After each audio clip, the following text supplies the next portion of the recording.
Uxbridge celebrating 50 years as part of Durham Region. Darrell Knight, The Standard. Uxbridge. Durham Region's rich history reaches a milestone as Uxbridge Township commemorates its 50th anniversary since amalgamation. Clerk Debbie LaRue recently presented Council with a staff report highlighting the township's journey from its inception in 1850 to its amalgamation in 1974, under the Regional Municipality of Durham Act. Also highlighted were plans to mark the occasion throughout the year in the township. The report outlines various initiatives to mark this significant occasion. These include incorporating a special 50th anniversary logo into the official communications, offering commemorative merchandise for sale, and printing a custom township flag. Additionally, the township plans to promote the anniversary through various channels, like social media and highway signage. In a nod to the township's past, a report suggests publishing photos and names of previous councils, and highlighting changes in civic infrastructure since 1974. An anniversary celebration is also planned, featuring former council members and staff, along with a ceremonial cake cutting. Beyond symbolic gestures, tangible actions are proposed to honor the milestone. These include planting a commemorative tree and distributing cosmos seeds, the township's official flower, to promote pollinator-friendly initiatives. Furthermore, a pollinator policy is in the works, underscoring the township's commitment to environmental sustainability. In a gesture of reconciliation, the township aims to acknowledge its Indigenous heritage through workshops and discussions. This initiative reflects a broader commitment to understanding and honoring the land's original inhabitants. Looking ahead, the report suggests remaining open to additional commemorative activities, should funding or partnership opportunities arise. Councillors unanimously passed the recommendations in the report by Ms. LaRue. Community Living Month. Robin van der Luten, The Standard, North Durham. Tony Clayton and Susie Hall, members of the Community Living North Durham Day program, were on hand to raise the flag at the Township of Scugog on Wednesday, May 1st, honoring May as Community Living Month. Community Living North Durham, CLDN, an organization which encompasses the Township of Scugog, Uxbridge, and Brock, has operated in North Durham for more than 50 years. CLDN provides services to people who have developmental disabilities. CEO Glenn Taylor states, "We support more than 270 staff in the North Durham context. We have a community access program, 20 group homes, and a supported independent living program, where people who are capable rent their own apartments. We visit them to provide the bit of assistance they need to thrive." They offer vital programs such as a respite program, where scheduled youth group activities provide a brief repose for families, enabling them to manage their unique responsibilities. In Uxbridge and Port Perry, community support programs are offered. The focus is on participation in the community through their daytime services, assisting them with finding positions in the workforce, even as volunteer placements. Social, recreational, and educational opportunities are focused on. CLDN focuses on helping adults with developmental disabilities become happy, active, and independent participants in their community. Through inclusion, they can form friendships and develop meaningful relationships. Alicia is a beautiful example of this. Alicia, a resident of Uxbridge, receives support from CLDN and volunteers in her community. Since 2013, she has been involved in the Meals on Wheels program, delivering meals to people once a week. Her cheerful disposition is endearing to many, creating positive connections with families. Alicia feels this is her way of giving back to the community. In addition, she has worked as a lunchroom supervisor in a kindergarten class at S.A. Cocker Public School for the past 12 years. The S.A. Cocker team work with her and offer guidance when needed. This supportive environment provides her with a sense of personal worth and gives her a sense of purpose. "Working here makes me feel good about myself," stated Alicia. It would be wonderful to continue to hear successful stories like Alicia's. However, this nonprofit agency is struggling financially. According to Glenn Taylor, 20 properties cost a lot to maintain, insurance costs and food go up in price. Infrastructure is getting hollowed out, as it does not have the finances it needs. Our agency's budget has received no cost of living increase from the government since 2018, when it got a bump of about 2%. Meanwhile, our costs have increased about that amount each of 6 consecutive years. so it's becoming difficult to avoid cutbacks and maintain service quality. Their Number 5 to Survive plan was established to try to get 5% funding from the government. Christine Robinson, Director of Community Supports, added, "Number 5 to Survive is important. It does affect families in the long run. If agencies cannot continue to survive and provide support for these families in need, the need of aging parents with children waiting for assistance who have nowhere to go illustrates the hardship of their families and the agencies which support them. It is a domino effect. We are trying to send the message to the public. We are here in the community and want to highlight the agency is struggling for funding and in need of government action. There are people out there who are not getting the services they need." With May being Community Living Month, it's the perfect opportunity for the community to learn about the vital role community living plays in North Durham. You can learn more about CLDN on their website at https://www.cldn.ca/, as well as on Twitter at #5tosurvive. Robin van der Luten is a retired teacher, children's author, artist, and photographer. Visit her at robinscreativeworks.com. Brock declares Sunderland Stingers Day to celebrate provincial championship. Daryl Knight, The Standard. Brock. In a thrilling display of skill and teamwork, the Sunderland Stingers recently secured the provincial Under-14 Ringette Championship, marking a historic moment for the township of Brock. Mayor Walter Schumer, on behalf of council and the township, extended heartfelt congratulations to the team for their remarkable achievement at council's meeting on Monday, April 29th. The victory has ignited a wave of pride throughout Brock, as residents celebrate the Stingers' triumph, which also included a parade in Sunderland. Mayor Schumer emphasized the significance of this win, highlighting the dedication and talent of the players who brought glory to Brock Township. Acknowledging the collective effort behind the team's success, Mayor Schumer extended gratitude to the coaches, parents, sponsors, supporters, and all those involved in nurturing and supporting the Stingers throughout their journey.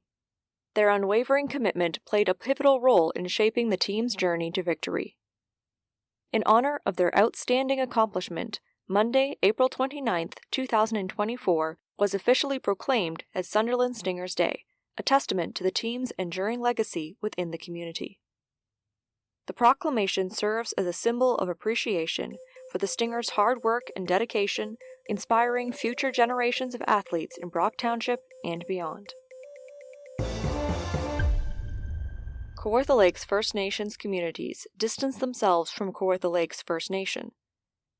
Dan Kearns, The Standard, Kawartha Lakes. The city of Kawartha Lakes and local First Nations communities are distancing themselves from a group known as Kawartha Lakes First Nation. Recently, the city of Kawartha Lakes issued a disclaimer on their website regarding the group led by former mayoral candidate William Denby, known as the Assembly of Kawartha First Nation. The city of Kawartha Lakes does not acknowledge this group as a First Nation or as an Aboriginal people. They have not been recognized as a First Nation by the federal government. Nor has this group been identified as a collective whose identity as Aboriginal people and constitutional right holders has been affirmed by the courts. This group also lacks any connection to an historical Indigenous community in Kawartha Lakes. Acknowledging entities who falsely claim Indigenous status undermines the process of reconciliation and does a disservice to legitimate rights holders, the post-disclaimer stated. Williams Treaty's First Nations communities, including the Mississaugas of Scugog Island First Nation, Alderville First Nation, Chippewas of Beausoleil First Nation, Chippewas of Georgina Island First Nation, Chippewas of Rama First Nation, Curve Lake First Nation, and Hiawatha First Nation, recently issued a statement on the matter. We wish to advise the public of the actions and representations of an individual named William Denby, who has been falsely representing himself as an Indigenous person and claiming to speak for a group called Kawartha Lakes First Nation, an assembly of Kawartha First Nations. Mr. Denby and members of his group falsely claim to be an Indigenous people. They illegitimately assert rights and authority over lands which fall within Treaty 18, Treaty 20, and the Gunshot Treaty. These are solemn agreements which were entered into between our ancestors and the Crown, over which our First Nations have constitutionally protected Aboriginal and treaty rights and over which Mr. Denby and his group have no legitimate Aboriginal claims, the statement read. This statement also refuted claims made by Mr. Denby about his delegated authority. Mr. Denby has also made public statements claiming he was delegated authority from Alderville First Nation. We wish to make it known emphatically, neither Mr. Denby nor any entity he purports to represent have been given any authority by Alderville First Nation or any other Williams Treaty First Nations to act or speak in any capacity on our behalf. The claims made by Mr. Denby are not only false but potentially disruptive to our rights to be consulted on activities which may adversely impact our Aboriginal and treaty rights within our territories, as protected under Section 35 of the Constitution Act 1982. Mr. Denby and his group's assertions of indigeneity and rights over our lands are made without any factual basis. The joint statement noted Kawartha Lakes First Nation has no connection to any Indigenous community in the Kawartha Lakes region or beyond. These types of claims not only cause public confusion but also undermine the legitimate consultation process to protect Indigenous peoples' rights and interests. Making false claims to indigeneity and misrepresenting Indigenous perspectives in public meetings is detrimental to the reconciliation process. We have demanded Mr. Denby cease all misrepresentations regarding having any authority in relation to the lands and rights of the Williams Treaties First Nations, the statement added. Mr. Denby cannot be reached for comment by press time. Let's not miss it. There's no way back from what I've done, says the voice of regret. It's the kind of thing many people say to themselves when they're in despair. However, that's not God's goal. His is a way forward from here to a better tomorrow or a better hour or even 10 minutes from now. The arguments come inside, I can't undo what I did, but God's goal is forgiveness and to move you on from it. He detests us being stuck by regrets. That's a trap to keep one from beneficial change. Instead, Jesus, the administrator of grace, wants us to learn to be better as we move from the mistake. Think of that word. It's like the word mishap or misstep, or even a misnomer. The nomer part means name in Latin. So it means to call something different than what it is, or mislabel it, and so get its significance wrong. How many times have we done that with a person, a moment, or a situation, and then ran with that misunderstanding? Standing, more like misunderliving, if we keep going with compounding regret. What kind of pressures are you living under? I mean, in the world around, or even self-imposed inwardly. You've heard the saying, misery loves company. Why do we make friends with misery so easily? We rehearse our past hurts and struggles, and even nurse some of them along, and then we respond as if that pain controls our life. Wow, we're such a bunch of bumbling creatures at times, and it's the accumulation of these things which build the struggle in our lives.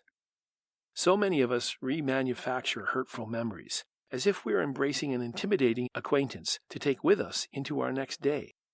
The voice of fear of the unknown says, better the devil you know. Then we blame others, even God, for our lack of freedom from bitterness, because we don't make the choice to turn over a new leaf. In Proverbs 26:11, it says, as a dog returns to its vomit, so a fool returns to his folly. That's in the modern King James Version. We don't have to let resentment haunt our moments and pollute our expectations of the future.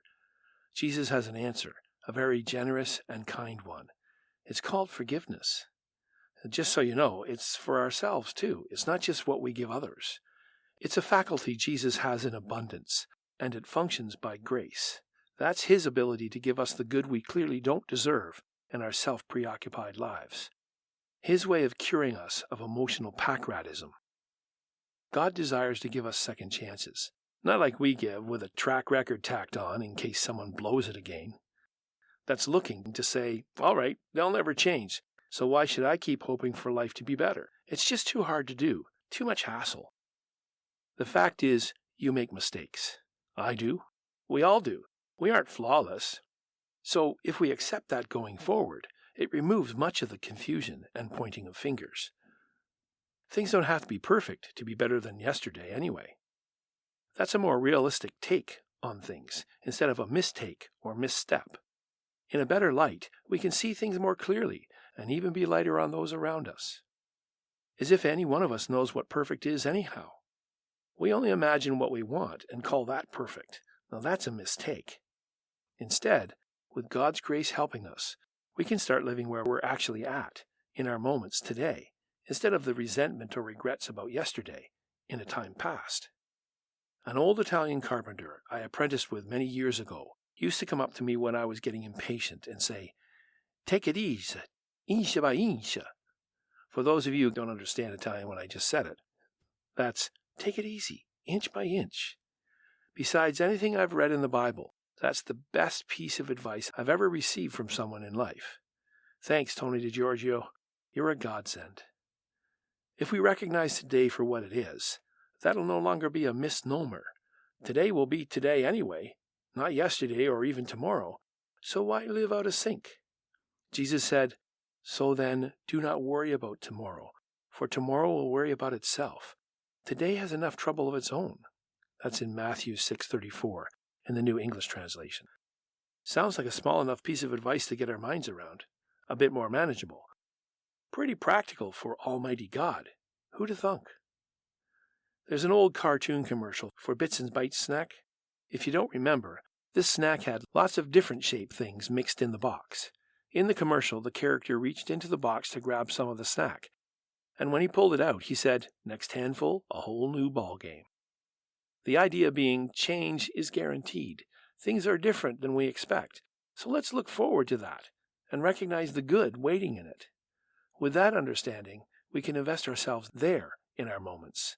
Later, when we glance back, maybe the moments will reveal they've come together in a pattern of something nicer in life. Hey, don't forget, Mother's Day is this Sunday. There's a moment. To live life and enjoy our lot, we need to recognize the sun we are living under. It's the same as everyone else. Or it can be the sun, if you'll choose him. Anyway, this can help us to empathize with others, making us more understanding, so there won't be as many misunderstandings. Hey, that's kind of like Tony. A listening ear requires time. An encouraging word requires knowing someone's situation. And a smile, instead of impatience, requires a little empathy along the way. God serves us a brand new handful in each new day. Are you going to enjoy the ball game? God love ya. Welcome to You've Got to Be Kidding, a podcast that offers a different perspective of life around us. Listen now to author Jonathan van Bilsen. One of my favorite animals on the planet is the elephant. I respect their intellect, cherish their family values, and love to watch them stroll along their natural habitat. I've ridden 3 or 4 elephants in various parts of the world and never considered the animal's perspective. Recently, I came across some very interesting facts you may want to know and consider before embarking on your next adventure. Riding elephants is a popular tourist attraction in many Asian countries, but it's not as innocent as it seems. All 3 species of elephants are considered endangered or critically endangered. This means they're at the risk of disappearing from the wild forever. Human activities like habitat destruction and poaching have caused their numbers to drop dramatically. Instead of helping to protect them, many tourist attractions exploit elements for profit. Many captive elephants used for tourist activities have been taken from their natural habitat. That's often done illegally, and it's a major problem. Capturing wild elephants can harm their populations and disrupt their social structures. Elephants used for rides are often trained using harsh methods when they're very, very young. This can cause them physical and psychological harm and last their whole lives. Riding an elephant might seem harmless, but it's not natural for them to carry people on their backs. Elephants are social animals and need space to roam and interact with others. Keeping them isolated or confined can be very harmful to their mental and physical health. Many captive elephants are deprived of social interaction, which can lead to loneliness and stress. Training and other traumatic experiences can cause elephants to develop post-traumatic stress disorder, or PTSD, just like humans. Many captive elephants show symptoms of PTSD, which can affect their well-being. Captive elephants can carry diseases that can be harmful to humans, and they can also pose a physical threat due to their size and unpredictable behavior. Instead of riding elephants, I'd suggest you visit sanctuaries where rescued elephants are cared for in a natural environment. These places prioritize the well-being of elephants and offer educational experiences for visitors. It's important to be an elephant-friendly tourist by avoiding attractions that exploit these animals for profit. By choosing ethical alternatives, you can help protect elephants to ensure they're treated with respect and dignity. I'm sure this concept pertains to camels, oxen, and ostriches as well, all of which I've ridden but never plan to do again. I'm Jonathan van Bilsen, and this is You've Got to Be Kidding. You've Got to Be Kidding was presented by X4 Media with permission from the Standard Media Group. We endeavor to make all information contained in this program as accurate as possible at production time. X4 Media and the Standard Media Group are not responsible for any liabilities resulting from information contained in this program. For more information, please visit x4media.ca.